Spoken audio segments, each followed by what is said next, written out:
Hola amigos, en el video anterior hemos visto cuáles son las enfermedades de la planificación en América Latina. En este video vamos a hablar acerca de cuáles son, a nuestro criterio, las medicinas que se deben usar para combatir esas enfermedades. Roberto, ¿qué opinas acerca de esto? Un remedio bastante efectivo para esto es la planificación estratégica. ¿En qué consiste la planificación estratégica? A diferencia de la vieja planificación, la planificación tradicional, también llamada centralista, donde se definían innumerables objetivos, innumerables metas que después obviamente no se podían cumplir. Yo me acuerdo, Roberto, que habían en los departamentos o secretarías de planificación el Plan Nacional de Desarrollo que contenía 18, 20, 30 volúmenes. Exactamente, y que después no los leía nadie, que es lo más grave, esos volúmenes. ¿Y sabes cómo terminaban la mayoría de esos libros? Sosteniendo las viejas mesas, se ponían abajo para equilibrar las mesas o los sillones. En eso terminaban los planes de desarrollo.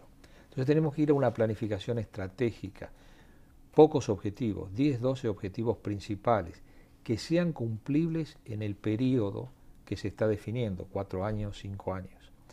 Y a su vez tienen que estar con objetivos claros, acotados en metas. Las metas son la cuantificación, tenemos que tener, no basta con decir vamos a reducir la pobreza. ¿En cuánto vamos a reducir la pobreza? ¿En un 5%, en un 2%? ¿Y cómo lo voy a medir eso?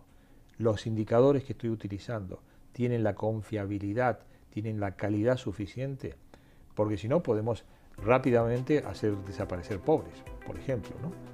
Contamos mal y entonces tenemos menos pobres, o contamos mal la inflación y entonces tenemos menos inflación, pero esa no es la realidad, no es la realidad que viven los ciudadanos. Entonces es muy importante, primero, pocos objetivos. Segundo, tener claro cómo esos objetivos se miden en términos de metas. Y esas metas, ¿cómo las vamos a medir? ¿Con qué instrumentos? Ahora, además de hacer una planificación estratégica, solamente con eso no alcanza. También necesitamos que haya participación de la ciudadanía, que sea planificación estratégica y participativa. ¿Cómo ves vos el tema de la planificación participativa en los países de América Latina? Sí, Roberto, efectivamente, la mayoría de las veces esos varios tomos que mencioné anteriormente se realizaban, se elaboraban en la oficina de los funcionarios públicos, de los ministerios o de las secretarías de planificación.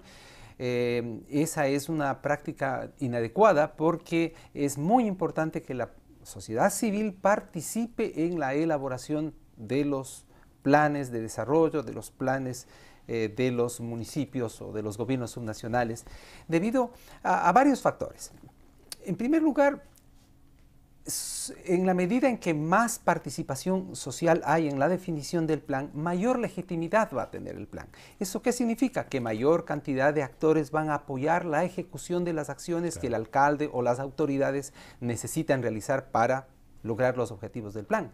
Por otro lado, esto es un elemento importante ahora que precisamente estamos viendo en toda América Latina que surgen una gran cantidad de movimientos y demandas ciudadanas, estudiantes en Chile protestando por mejora de la calidad de la educación, pobladores de Brasil protestando porque los recursos que se deberían gastar en la población, dicen, se están gastando en el Mundial de Fútbol. Entonces hay muchos ciudadanos que están protestando y la manera que más exitosa de incorporar la opinión y la participación de los ciudadanos, que no sea a través del voto, es precisamente en la definición de objetivos, en la definición de los planes de los gobiernos subnacionales y por supuesto también de los planes de los gobiernos nacionales. O sea, en síntesis, es un ejercicio donde los tecnócratas, arriba hacia abajo la población, realimentar de abajo hacia arriba los tecnócratas y en ese proceso tener una activa participación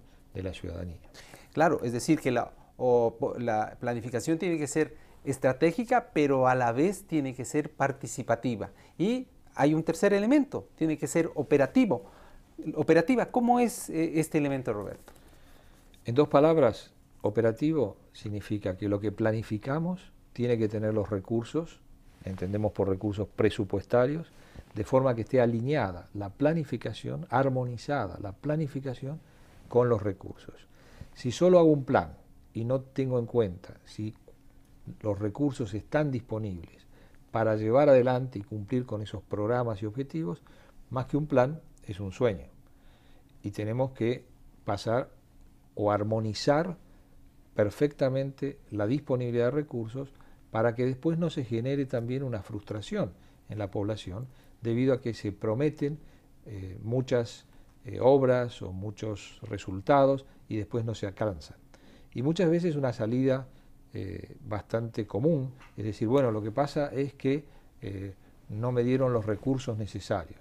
En realidad es al revés, hay que primero presentarse con qué recursos cuento para poder sobre esas bases hacer una armonización entre el plan y el presupuesto. Y esto no es solamente entre el plan y el presupuesto, sino es fundamental la coordinación entre las áreas técnicas de la administración pública, de la planificación y los responsables del presupuesto. Esto me hace acordar una anécdota, que yo lo definía cuando trabajaba en el Ministerio de Economía y Finanzas en Argentina. Estaban los dos ministerios en el mismo edificio y entonces los subsecretarios, los viceministros teníamos un ascensor y nos encontrábamos en el ascensor y decíamos entre presupuesto y planificación, tenemos que coordinar, tenemos que armonizar el plan con el presupuesto. Sí, sí, el lunes te llamo, sí, sí, llámame. Y esa era la coordinación y armonización del elevador, como yo la llamaba, porque del elevador no salía. Es decir, Roberto, que la planificación entonces para estar orientada a resultados tiene que ser planificación estratégica, tiene que ser participativa, tiene que ser operativa. Y esto significa básicamente la coordinación entre los funcionarios del Departamento de Planificación con las organizaciones de la sociedad civil, por un lado, y por otro lado, los funcionarios o los sistemas de planificación con los sistemas de presupuestación de la Secretaría o el municipio, digámoslo así. Es una coordinación externa e interna. Sin duda, Mauricio. Estimados amigos, los esperamos en la siguiente sesión. Gracias.